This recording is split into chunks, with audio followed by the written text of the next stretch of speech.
आज के इस वीडियो को देखने के बाद संस्कृति चैप्टर तुम्हारा कंप्लीट हो जाएगा और इसके साथ हम लोग क्षितिज को भी एकदम पूरा अच्छे तरीके से कंप्लीट कर ले रहे होंगे। ये वीडियो फाइनल है अपने इस पूरे सीरीज का। तो सबसे पहले तो मोहल्ले में लड्डू बंटवा दो कि तुमने बाकी सारे चैप्टर के वीडियोस देख लिए, और अगर नहीं देखे तो जाकर देखो, क्योंकि इस सीरीज में हम लोग सबसे पहले पूरा चैप्टर अच्छे से देख रहे होते हैं, लाइन बाय लाइन एनसीईआरटी को सामने रखकर, और इसके बाद में हम लोग सारे important question, previous year questions भी कर रहे होते हैं।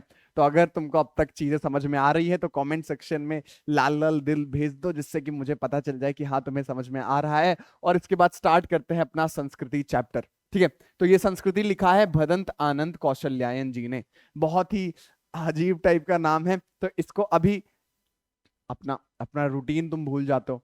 क्या करना है, चैप्टर का नाम लिखना है, डैश करके किसने लिखा है वो लिखकर कमेंट कर देना है, जिससे कभी भी अगर कोई लाइक वगैरह कर रहा हो ना तो तुम्हें वो नोटिफिकेशन मिलती रहेगी, तुम्हें पता चलता रहेगा कि हाँ ये जो मेरा चैप्टर है ये किसने लिखा है, और एग्जाम में 1 नंबर का क्वेश्चन का आंसर तुम्हें ऑलरेडी पता चल रहा होगा। अभी अभी के टाइम के लिए बहुत इंपॉर्टेंट है, क्योंकि जो कॉम्पिटेंसी बेस्ड क्वेश्चन है वो किसी को नहीं पता है कहां से आएंगे, बट जिस तरीके का मैं तुम्हें एक्सप्लेन कर रहा हूं कहीं से भी आ जाए पूरे नंबर तुम्हें मिल जाएंगे। तो यार स्टार्ट करते हैं संस्कृति चैप्टर। ठीक है, संस्कृति चैप्टर है क्या भैया, इतना सब लिखा हुआ है क्या है, तो आसान भाषा में तुम्हें समझाऊंगा, और इसको ऐसे समझाऊंगा ना कि एग्जाम में डायरेक्टली यहीं से क्वेश्चन आएंगे।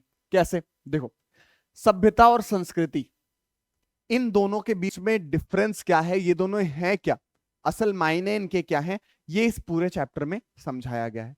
ठीक है, तो 2 शब्द हैं, एक सभ्यता है और एक संस्कृति। इसका क्या मतलब है ये हम लोग देख रहे होंगे। लेखक हमें कहते हैं कि ये ऐसे शब्द हैं ना जिनका बहुत ही गलत मतलब हम लोग को पता है। क्यों? क्योंकि जब भी हम इन शब्द का नाम लेते हैं तो इनके सामने या तो भौतिक सभ्यता लगा देते हैं या तो आध्यात्मिक सभ्यता लगा देते हैं।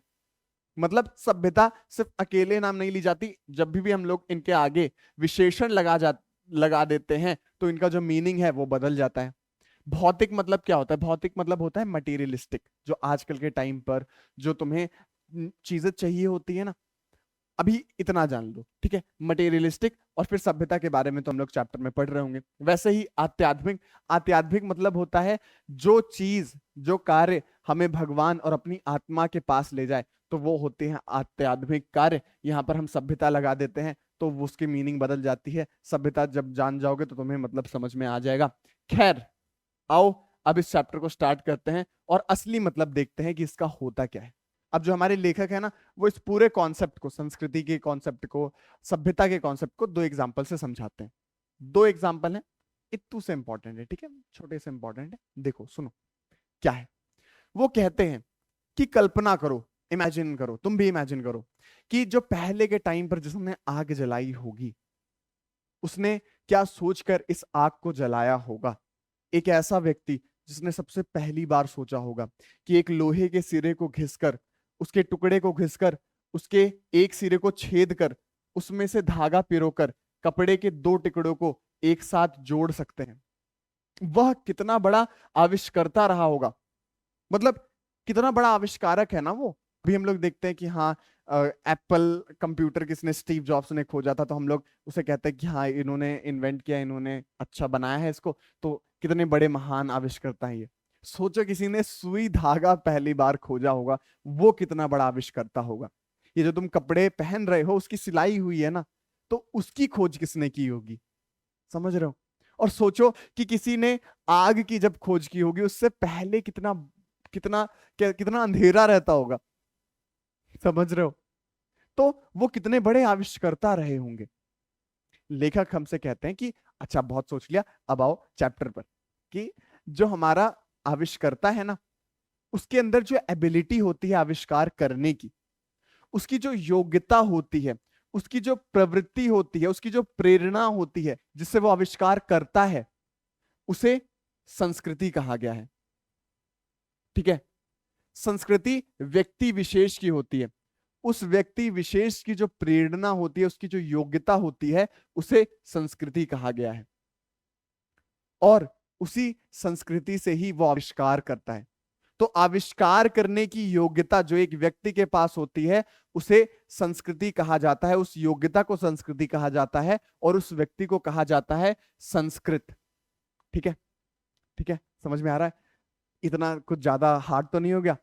समझो, जो व्यक्ति आविष्कार कर रहा है, कोई भी आविष्कार वो कर रहा हो, वो व्यक्ति संस्कृत व्यक्ति होता है और उसकी उस योग्यता को संस्कृति कहा गया। बस इतना इतना समझ लो, पूरे नंबर आ जाएंगे। अब इसके बाद में समझो, अब उसने तो आविष्कार कर दिया, आग का आविष्कार कर दिया, तो सिर्फ उसने ही तो आग का मतलब यूज नहीं किया ना, हम लोग आज यूज कर रहे हैं आग का।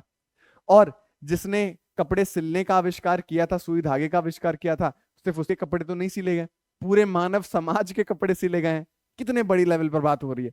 तो यहां पर जो ट्रेंड चला कि हाँ अब लोग कपड़े उस आविष्कार का यूज करने लग गए और उससे अपना जीवन यापन करने लग गए, तो जो संस्कृति, उस संस्कृति द्वारा जो आविष्कार हुआ, जो चीज उसने अपने तथा दूसरों के लिए आविष्कृत की, उसका नाम है सभ्यता। मतलब इसको और एक बार समझो, यहां पर बहुत शॉर्ट फॉर्म में लिख दिया गया है। अब क्या कर रहे हैं लेखक को कैसे कहें कि भाई 10th क्लास के लिए चैप्टर डाला जा रहा है, थोड़ा डिटेल में लिखते हैं। देखो, जब एक आविष्कार हुआ, ठीक है, इसको आसान भाषा में समझो, जब एक आविष्कार हुआ, ठीक है, कपड़े सिलने का आविष्कार हुआ, कपड़े सिले गए। अब जब वो कपड़े सिले गए और लोगों को पता चला कपड़े सिल सकते हैं हम लोग और अच्छे अच्छे कपड़े बनाने लग गए लोग, तो एक टाइम के बाद में उसी आविष्कार का यूज करके लोगों की सभ्यता बनी। समझ रहे हो? सभ्यता क्या है? ये रहने खाने का तरीका, जीने का तरीका, ये सभ्यता है। और इन सब की शुरुआत किसी ने करी होगी ना। जैसे आज जो तुम कपड़े पहन रहे हो, वो कपड़े एक टाइम पर बने होंगे, किसी ने बनाया होगा, तो वो व्यक्ति था संस्कृत व्यक्ति, और उसकी वो बनाने की जो एबिलिटी थी, योग्यता थी, वो उसकी संस्कृति थी। और जब उसने बना दिया तो आज उसके आविष्कारों का यूज करके हम लोग अपनी सभ्यता बनाए बैठे हैं। समझ रहे हो? समझ रहे हो? समझ में आ रही है? अच्छा, अब इस कॉन्सेप्ट को फील करो, ठीक है, फील करो, मजा आ जाएगी। तुम लोग प्रिंट कल्चर पढ़ते हो? मुझसे ऑलरेडी पढ़ रखा है ना, एनिमेटेड लेक्चर्स जो तुम्हें दिए हुए हैं। उसमें प्रिंट कल्चर में हम लोगों ने पढ़ा कि जो प्रिंटिंग का आविष्कार है वो किस तरीके से हुआ और कैसे मिलियंस ऑफ बुक्स छपने लग गई चुटकियों में। आज जो तुम बुक, ये प्यारी प्यारी बुक जो तुम इस्तेमाल करते हो, जो क्षितिज का इस्तेमाल करते हो, ये क्षितिज हजारों करोड़ रुपए लगाकर भी कोई बहुत बड़ा राजा नहीं बनवा सकता था आज से 1000 साल पहले। समझो, इस बात को समझने की कोशिश करो। आज जो तुम प्रिंट कर लेते हो ना, फटाक से फुर्र हो जाता है कि भाई एक प्यारा सा पेंटिंग तुमने प्रिंट करवा ली, अपनी फोटो प्रिंट करवा ली। एक टाइम ऐसा था जब राजा लोग करोड़ों रुपए लगाकर भी ये चीज नहीं कर सकते थे जो तुम अभी कर लेते हो। यूट्यूब वीडियो तुम देख लेते हो, ये वाला ये जो टेक्निक है ना, हम दोनों जो बात कर रहे हैं, ये बात हम लोग नहीं कर सकते थे 2000 साल पहले। चाहे कोई कितना भी पैसा लगा दे, चाहे कोई कितना कुछ भी कर ले यार, वो ये नहीं कर सकता था। जिस लेवल की लाइफ तुम जी रहे हो, उस लेवल की लाइफ आज से 1000 साल पहले क्या, आज से 100 साल पहले भी कोई नहीं जी सकता था। तो ये क्या है? ये मानव सभ्यता है जो विकसित हुई है। ये सभ्यता है जो विकसित हुई है। संस्कृत लोगों ने धीरे धीरे करके चीजें इन्वेंट करी और वो हमारे सभ्यता का हिस्सा बनती चली गई। और आज जो हम जी रहे हैं उसके लिए हमने कुछ नहीं किया है, बचपन से ही हमें ये चीजें मुफ्त में मिली हैं। मैं इसे मुफ्त इस वजह से भी कहूंगा कि मुफ्त ही है एक तरीके से। तुमने इस बुक को लेने के लिए 50-60 रुपए खर्चा करे, सोचो ये तुम्हें 50-60 रुपए में मिल जा रही है, और ये आज से 2000 साल पहले करोड़ों अरबों पूरी रियासत कोई बेच देता तब भी ये बुक ना मिल पाती। तो समझ रहे हो कितनी बड़ी बात है ये। यही इस चैप्टर में आगे कहा गया, और मुझे बहुत बुरा लगता है जब यूट्यूब पर कोई इस तरीके से नहीं समझाता है। इसी वजह से समझाना मैंने तुम्हें शुरू कर दिया। अभी तुम्हें फील हो रहा होगा, बट यूट्यूब पर ऐसे एक्सप्लेनेशन वीडियो डाल दिए जाते हैं ना, ऐसे 5-5 10-10 मिनट में ऐसे अजीब तरीके से समझाया जाता है कि मुझे नहीं लगता कि तुम लोग को समझ में भी आती होगी। और अगर वैसा लिख कर जाओगे एग्जाम में, तुम्हें पता नहीं क्या क्या याद रहता होगा। एग्जामिनर पढ़ के बोलेगा कि भाई क्या लिखा है। अभी जो मैं तुम्हें समझा रहा हूं ना, ये एग्जाम टाइम में जब तुम आंसर शीट लिख रहे होगे तो मेरी बातें याद आएंगी, और जब तुम मेरी बातें जो तुम्हारे दिमाग में चल रही होंगी उनसे बस 20% 30% हिस्सा भी लिख दोगे ना, तुम्हें पूरे नंबर मिलेंगे। फील हो तो चीजें याद रहती हैं। अब देखो, इसी के आगे का जो कॉन्सेप्ट है वो तुम्हें ऐसे समझ में आ जाएगा कि ये जो संस्कृति है, जो संस्कृत व्यक्ति होता है, वो नई चीजों की खोज करता है। ये तुम्हें पता चल गया, मैंने सारी चीजें तुम्हें बताई। अब अभी के टाइम पर जितने भी लोग हैं, जो उनकी संतानें रही, आगे चल के जो पीढ़ी बढ़ी, उन्होंने कुछ ऐसा नहीं किया जिससे उन्हें वो चीजें स्पेशली उन्हें इन्वेंट करनी पड़ी हो। उन्हें अनायास, मतलब ऐसे ही मिल गई, बिना कोई स्पेशल मोल चुकाए। अब इसको एक एग्जांपल से समझ लो कि तुम अपने दादा के दादा के दादा के दादा से सभ्य हो। मैं ये कह सकता हूं कि तुम अपने परदादाओं से ज्यादा सभ्य हो, क्योंकि जो हमारी सभ्यता है वो डेवलप कर चुकी है, बीच में काफी इन्वेंशन हो गए, और अभी तुम जैसी जिंदगी जी रहे हो वैसी जिंदगी वो नहीं जी रहे थे। तुम सभ्य हो उनसे, पर मैं ये नहीं कह सकता हूं कि तुम उनसे ज्यादा संस्कृत हो कि नहीं। ठीक है, क्योंकि संस्कृति एक मानव की प्रवृत्ति होती है। तो जो इंसान इन्वेंशन करता है वो हो जाता है हमारा संस्कृत पुरुष। तो तुम सभ्य भले हो, पर संस्कृत हो या नहीं ये मैं नहीं कह सकता। ठीक है, और आगे जैसे एक एग्जाम्पल से हमारे जो लेखक हैं वो समझाते हैं कि मान लो न्यूटन ने गुरुत्वाकर्षण, ग्रेविटेशन का खोज किया था। जिस टाइम पर उन्होंने ये खोज की, उस टाइम पर साइंस के और कॉन्सेप्ट हमारे पास नहीं थे। बट आज वही ग्रेविटेशन तुम 10th में ही खत्म कर देते हो, 9th में ही पढ़ लेते हो।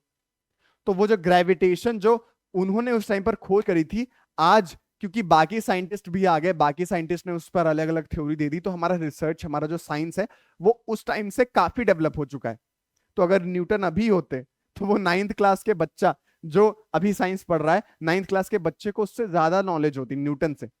बट हम ये नहीं कह सकते कि हमारा जो 9th क्लास का बच्चा है वो न्यूटन से ज्यादा संस्कृत है। मतलब जो हमारे न्यूटन है वो एक संस्कृत पुरुष थे, क्योंकि उन्होंने इन्वेंट किया था गुरुत्वाकर्षण का, मतलब उन्होंने कोई चीज इन्वेंट करी थी। तो सभ्यता और संस्कृति दो अलग चीज हैं। अगर अभी के टाइम पर आजकल हम लोग देखें तो हम ज्यादा सभ्य हैं, पर संस्कृत है कि नहीं ये हम नहीं कह सकते। अच्छा बाओ, ये देखते हैं कि आखिर कोई आविष्कार करता क्यों है। जो संस्कृत व्यक्ति होता है वो आखिर आविष्कार कर क्यों रहा होता है।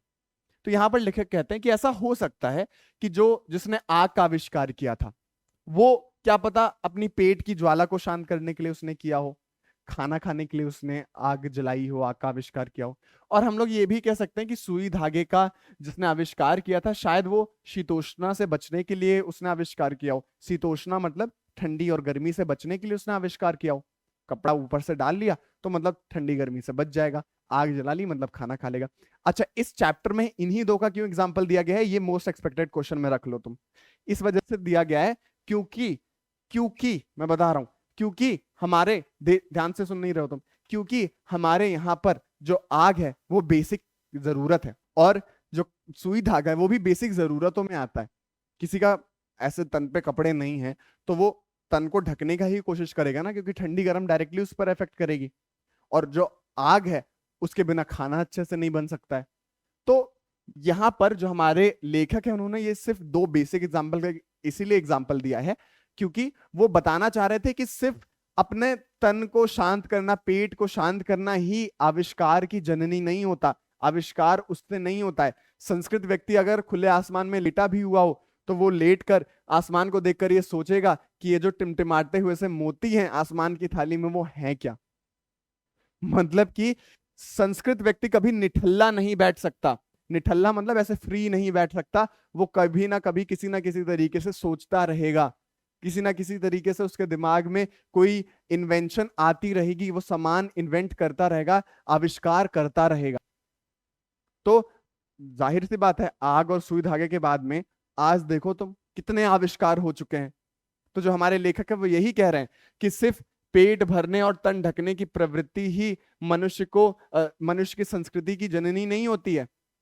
मनुष्य जो एक संस्कृत मनुष्य होता है वो बिना किसी जरूरत के भी वो अपने दिमाग को चलाता रहता है, कुछ ना कुछ आविष्कार करने के बारे में सोचता रहता है। तो लेखक कहते हैं कि ऐसा व्यक्ति जो आविष्कार करता है वो तो संस्कृत है ही, बल्कि उसके साथ साथ में ऐसा व्यक्ति जो ज्ञान अर्जित करना चाहता है, ज्ञान को और आविष्कार करता है, ज्ञान का आविष्कार करता है, वो व्यक्ति भी हमारा संस्कृत व्यक्ति होता है।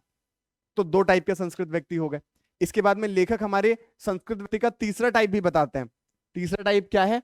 वो कहते हैं कि रूस का एक भाग्य विधाता जिन्हें कहा जाता है लेनिन, लेनिन ने एक बार अपने डेस्क पे रखे हुए सूखे टुकड़े को, रोटी के सूखे टुकड़े को दूसरों को दे दिया, वो खुद भूखे थे पर नहीं खाया। ऐसे ही कार्ल मार्क्स ने अपना सारा जीवन दुख में बिताया, लोगों के लिए अपने जीवन को कुर्बान किया। ऐसे ही सिद्धार्थ ने अपना जीवन लोगों के लिए कुर्बान किया, अपनी राजशाही राजपाट छोड़ दिया और आगे चल के गौतम बुद्ध के नाम से फेमस हुए। तो ये लोग क्या हैं फिर? तो जो हमारे लेखक हैं वो कहते हैं कि ये लोग भी संस्कृत व्यक्ति होते हैं। तो 3 टाइप के संस्कृत व्यक्ति होते हैं, ये अपने दिमाग में रखना, एग्जाम पॉइंट ऑफ व्यू से इंपॉर्टेंट है। पहला संस्कृत व्यक्ति कौन सा होता है? बताओ बताओ बताओ, पहला संस्कृत व्यक्ति कौन सा होता है? जो आविष्कार करता है, आविष्कार करने वाला व्यक्ति संस्कृत व्यक्ति होता है। दूसरा व्यक्ति कौन होता है? संस्कृत व्यक्ति। दूसरा व्यक्ति वो संस्कृत व्यक्ति होता है जो ज्ञान अर्जित करने के लिए उत्सुक होता है। और तीसरा संस्कृत व्यक्ति वो होता है जो सब कुछ होते हुए भी समाज के कल्याण के लिए अपना सब कुछ छोड़ देता है। ये 3 मैंने तुम्हें एग्जाम्पल बताए, एग्जाम में ऐसे लिख दोगे पूरे नंबर आ जाएंगे। अब देखो उल्टे सीधे तरीके से चैप्टर में कैसा लिखा है। तो हमारी समझ में मानव संस्कृति की जो सभ्यता आग व सुई धागे का आविष्कार कराती है वह भी संस्कृति है, जो योग्यता तारों की जानकारी कराती है वह भी है, और जो योग्यता किसी महामानव से सर्वस्व त्याग कराती है वह भी संस्कृति है। और जो हमारी आज की सभ्यता है वो उसी संस्कृति का परिणाम है। समझ में आया? इतने सारे संस्कृत व्यक्ति हजारों सालों से हमारे बीच रहे हैं, जिन्होंने आविष्कार किया है, जिन्होंने ज्ञान की खोज की है, जिन्होंने अपना सब कुछ दान कर दिया है, अपना सब कुछ छोड़ दिया है किसी कार्य के लिए, समाज कल्याण के लिए। उन लोगों के वजह से ही आज के समय की हमारी सभ्यता बनी हुई है। और इसी के साथ जो हमारा ये चैप्टर है वो पूरी तरीके से होता है कंप्लीट। इस चैप्टर का एक छोटा सा पॉइंट और है जो तुम्हें अपने दिमाग में अपने साथ लेकर जाना है, क्योंकि वो इंपॉर्टेंट है, याद रखो। हमारे लेखक आखिर में कहते हैं कि जो संस्कृति है, जो मनुष्य की प्रवृत्ति है जिससे वो आविष्कार करता है, अगर कोई आविष्कार ऐसा उसने किया, उस प्रवृत्ति ने कोई ऐसा आविष्कार किया जिससे मनुष्य का भला नहीं बल्कि बुराई हो रही है, मनुष्य का दुर्भाग्य जिससे जाग रहा है, जैसे बम की खोज करना, जिससे जो हमारा मानव कल्याण है वो तो नहीं हो रहा बल्कि मानव विनाश हो रहा है, तो क्या ऐसी खोज को भी हम लोग संस्कृति कहेंगे? तो हमारे लेखक कहते हैं कि अगर संस्कृति का यदि कल्याण की भावना से नाता टूट जाए तो वो संस्कृति नहीं हो जाती, वो असंस्कृति हो जाती है। और फिर उस असंस्कृति से असभ्यता का जन्म होता है। समझ में आ रहा है? तो ऐसी संस्कृति जिसमें मानव कल्याण ना हो, ऐसा इन्वेंशन जिसमें मानव कल्याण ना हो, वह संस्कृति नहीं होती, वह असंस्कृति होती है। और उससे सभ्यता नहीं जन्म लेती, उससे असभ्यता जन्म लेती है। बस यही था तुम्हारा इंपॉर्टेंट पॉइंट। एक बात अपने दिमाग में याद रख लेना कि कोई भी संस्कृति मानव कल्याण के लिए हो तभी वो संस्कृति है। किसी भी संस्कृति के अंदर अगर प्रज्ञा का भाव हो, ये बहुत इंपॉर्टेंट लाइन है जो तुम्हें समझ नहीं आती। मानव ने जब जब प्रज्ञा और मैत्री के भाव से किसी नए तथ्य का दर्शन किया है, मतलब कोई नई चीज खोजी है, कोई नया फैक्ट खोजा है, तो उसने कोई वस्तु नहीं देखी है जिसकी रक्षा के लिए दलबंदियों की जरूरत है। वाह क्या प्यारी लाइन है। मतलब कि जब जब मानव कल्याण के लिए किसी ने खोज करी है तो उसको छुपाने के लिए, उसको रखने के लिए, उसको बचाने के लिए आर्मी की जरूरत नहीं पड़ी। किसी ने अगर कपड़े बनाए थे तो सुई धागे की जो टेक्निक थी वो किसी से बचानी नहीं पड़ी, छुपानी नहीं पड़ी, वो समाज कल्याण में पूरे विश्व में फैल गई। सोचो किसी एक छोटे से कोने में सुई धागे का आविष्कार किया होगा और आज पूरा विश्व उसी सुई धागे का इस्तेमाल करके कपड़े पहन रहा है। तो ऐसी सभ्यता, ऐसी संस्कृति जिसमें मानव कल्याण हो तो वही है हमारी संस्कृति, उसी से सभ्यता का जन्म होता है। अगर असंस्कृति होगी तो सभ्यता नहीं, असभ्यता जन्म लेगी। यही इस पूरे चैप्टर का क्रक्स है। तुमने पूरा चैप्टर पढ़ लिया, अपने लिए तालियां बजा लो। और आओ कुछ इंपॉर्टेंट क्वेश्चन करते हैं। संस्कृति पाठ में लेखक ने आग और सुई धागे के आविष्कारों से क्या स्पष्ट किया है? यह स्पष्ट किया है कि जो हमारी बेसिक नेसेसिटी होती है उसी के लिए आदमी आविष्कार नहीं करता है। बेसिक नेसेसिटी का आविष्कार करने के बाद में भी एक संस्कृत व्यक्ति कभी खाली नहीं बैठता है, कभी निठल्ला नहीं बैठता है, उसके अंदर की जो प्रवृत्ति है वो उसे और आविष्कार करने पर मजबूर करती है। संस्कृति पाठ में लेखक के अनुसार सभ्यता क्या है, तो संस्कृति से ही उत्पन्न होती है हमारी सभ्यता। तुम पॉज करके पढ़ सकते हो, मैंने ऑलरेडी तुम्हें बता रखा है। जो हमारे रोज जीवन जीने का जो ओढ़ने बिछाने, कपड़ा पहनने, खाना खाने की जो भी चीजें हैं वो एक समय किसी ने खोजी होगी, तो उसी खोजने का ही रिजल्ट है। संस्कृति से ही हमारी सभ्यता जन्म लेती है। तो यही है, पॉज करके बार पढ़ सकते हो, ठीक है। अब इस क्वेश्चन में तुम्हें एक गद्यांश दे दिया गया है, उसके बेसिस पर तुम्हें आंसर लिखना है। पॉज करके एक बार पढ़ लो, देखो कि आंसर बना पा रहे हो कि नहीं। नेक्स्ट क्वेश्चन देखो, लेखक की दृष्टि में सभ्यता और संस्कृति की सही समझ अब तक क्यों नहीं बन पाई है? क्योंकि हम लोग इसका सही मतलब नहीं जानते हैं। जब भी हम लोग मतलब जानने की बात करते हैं तो हम लोग, लेखक ने शुरू में ही कह दिया था ना कि हम लोग भौतिक सभ्यता और आध्यात्मिक सभ्यता वर्ड ला देते हैं, विशेषण ला देते हैं, जिससे जो असली मतलब है वो कहीं खो सा जाता है। यही इसमें लिखा हुआ है, पॉज करके पढ़ सकते हो। आग की खोज एक बहुत बड़ी खोज क्यों मानी जाती है? इस खोज के पीछे रही प्रेरणा के मुख्य स्रोत क्या रहे होंगे? अपना दिमाग लगाकर एक बार पॉज करके वीडियो पढ़ो और पहले सोचो कि क्यों किसी ने आग की खोज करी होगी। ऑलरेडी तुम्हें पता चल जाएगा। वास्तविक अर्थों में संस्कृत व्यक्ति किसे कहा जाता है? ऑलरेडी पूरा चैप्टर ही मैंने ये बताया, तो ऑलरेडी तुम्हें पता है, ठीक है। वो 3 कारण याद रखना। सो इसी के साथ में ये पूरा चैप्टर होता है कंप्लीट, और इसी के साथ में हम लोगों ने पूरी क्षितिज बुक कंप्लीट कर ली है।